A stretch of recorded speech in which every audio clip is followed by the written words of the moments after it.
Echo Dome Aldani is the brand new dungeon we'll be taking on in Season 3 of The War Within. The dungeon starts with a 31-minute timer, so as long as you complete the dungeon within that time frame, you will upgrade your key. As you start the dungeon, you'll likely do a big pull to get your Bloodlust on cooldown, and here you'll encounter many different mobs.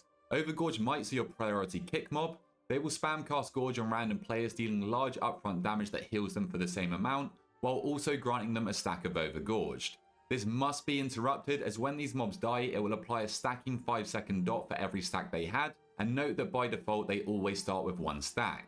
These mites will also cast Engorge, leaping at random players and leeching health to themselves, so try to stack up relatively close here to make cleaving them down more efficient. Invading mites are much less scary, so don't get them confused. They will only cast the same Engorge ability as the other mites, so just cleave these down. Ravaging Scavengers are also found in this first pull. Their melee attacks constantly leech health back to them, and upon reaching 50% health, they gain a 50% attack speed buff, so tanks just be wary once these mobs get lower, and use defensives if needed. Voracious Gorges will also leech health with their melees, but more notably will cast Gorging Smash, unleashing big party-wide damage that also spawns multiple swirlies for you to dodge. If multiple of these casts are going off at the same time or you're low HP, then use a defensive. Ravenous Destroyers are the priority kill mobs in this first area. They will cast Volatile Ejection, marking a player with a beam that deals large shadow damage. This player should use a defensive and stay still to allow other players to dodge the line, as it will follow you. They will also mark a player with Gluttonous Miasma that deals heavy ticking damage to anyone within 5 yards, so stay spread and make sure to use a defensive, as the Destroyer heals for 100% of the damage dealt. Azhiccar is the first boss that you'll encounter in Echo Dome. The boss will start with an invading shriek that he'll continue to cast throughout the fight. This deals light AoE ticking damage to your whole party while it channels, and summons 6 frenzied mites. These mites will also cast Engorge on random players, leaping to their location and leeching health, but also granting them a stacking 10% damage buff, so group up with your team here and cleave them down quickly. Shortly after, the boss will target 2 players with Toxic Regurgitation, applying a 6-second dot to the player and leaving a pool of Digestive Spittle at their location for a while. You can actually stack up with these circles to save room, as the pools don't deal damage immediately, so you can run out before they tick. This is important to save room because when the boss reaches 100 energy, it will begin a Devour channel. During this time, the boss will spawn 2 packs of Frenzied Mites, while also pulling all players and creatures in for 18 seconds. If contact is made with the boss, it will feast on them, healing for 5% of its HP and gaining a stacking 15% damage buff for 90 seconds. Make sure to continuously run out from the boss during this time while nuking and CCing the ads to make sure that they don't reach Azhiccar. Lastly, throughout the fight, tanks should make sure to be in melee at all times to prevent the boss from thrashing. This ability will repeatedly deal large party-wide damage until a target is within melee again, likely causing a wipe. After taking out Azhiccar, you'll run back on yourself and take a left to head to the next boss, where you'll encounter many new enemies. Wastelander Farstalkers are your priority kick mob in this area. You must interrupt their Arcing Zap, as this blasts their target with heavy arcane damage that cleaves on up to 3 nearby players. These mobs will also leap at a player, dealing upfront arcane damage to anyone within 4 yards, so try and loosely spread. Wastelander Ritualists are also kick mobs. They will spam cast Arcing Bolt at random players, dealing big arcane damage, so kick this where possible. They will also apply an Arcing Energy magic debuff to a random player that deals ticking damage to anyone within 5 yards for 9 seconds, so healers should dispel this debuff when possible, but if it's not available, use a defensive and spread. Tamed Ruinstalkers will teleport behind a random player and then charge up a frontal warp, dealing large arcane damage to players caught in the beam. You can stop this ability with hard crowd control like stuns or disorients, but if you're unable to, make sure to sidestep this.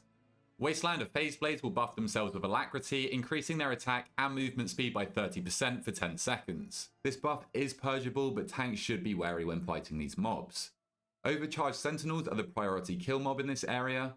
They start at 50% HP with a large shield that when removed will grant them Unstable Core, which will pulse out damage every 1.5 seconds at a random player and drop an Unstable Rift at the player's location. All players must move out from this, and tanks should also position these mobs away from these puddles to prevent bad overlaps with the frontal Arcane Slash.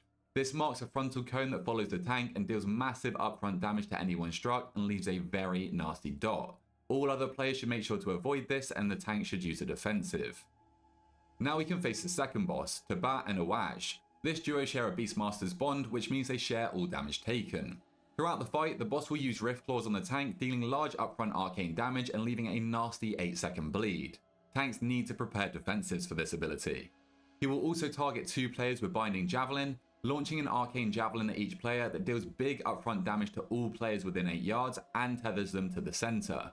While tethered, these spears pulse damage every second while slowing movement speed, increasing in intensity every 5 seconds until the javelin is destroyed. So all players should immediately hard swap and nuke these spears while the tethered players use defensives. This is especially important for the boss's next ability, Warp Strike. This ability deals huge upfront arcane damage and leaves a 5-second dot, so if players are still tethered, they'll likely die. This dot can also stack when multiple warp strikes are going off during the boss's intermission, so be careful with overlapping them. At 100 energy, the boss will enter its intermission and become immune whilst pulsing party-wide damage. In order to break the boss's immunity, players must direct the warp strikes from Awazj through Taah'bat to remove 6 stacks of Incorporeal. Upon clearing all 6 stacks, both bosses will be stunned for 15 seconds, allowing you to cleave for extra damage, as remember, they share health. This phase will likely repeat 2 to 3 times before you kill this boss. Upon killing this boss, you'll find new enemies on the way to the last boss of this dungeon. Wastelander Pack Speakers are your priority kill mob in this final area. They will spam cast the arcane bolt we saw earlier on random players, so kick this where possible.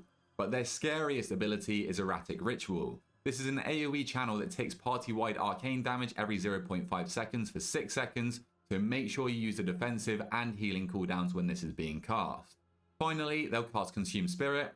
This summons an evoked spirit that becomes your highest priority kill target, as it grants the pack speaker 99% damage reduction, as well as a 10% health shield every 3 seconds it's alive, so it needs to be killed quickly.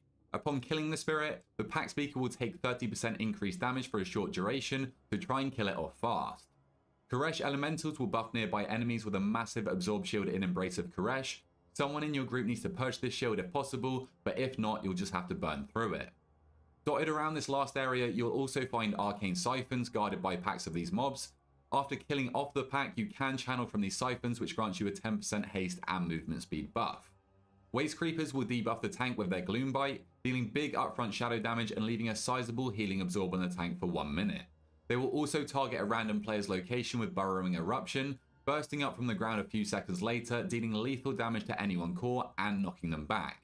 Make sure to avoid this swirly. Burrowing Creepers patrol the area underground, and if you do end up pulling these mobs, they become your priority kill target. This is due to their Stinging Sandstorm channel.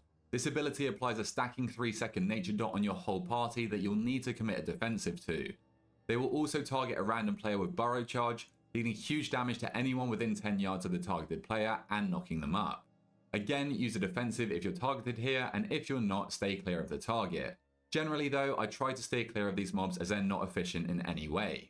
Now we can move on to the final boss, Soul-Scribe. Periodically, the boss will cast Whispers of Fate, dealing large party-wide damage which shatters a clone from every player hit. Each player will then need to collect their respective soul, which in turn grants them a stacking 10% damage and healing buff for 10 seconds.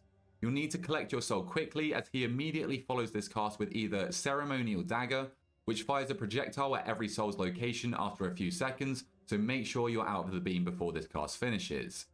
The other cast that he may follow up with is Dread of the Unknown, marking every player with a circle that erupts after a few seconds, so again, you need to collect your soul before the debuff explodes, and also make sure to avoid other players. If any of the boss's abilities hit your soul before you collect it, then you will be debuffed with Wounded Fate, leaving a stacking 8-second heavy dot on you that also decreases your haste by 30%.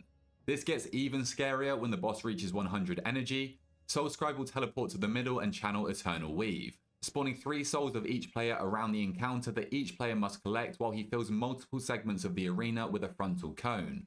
This will one-shot anyone caught in it, but also destroys any souls caught, so this will be fatal if multiple of your souls are hit.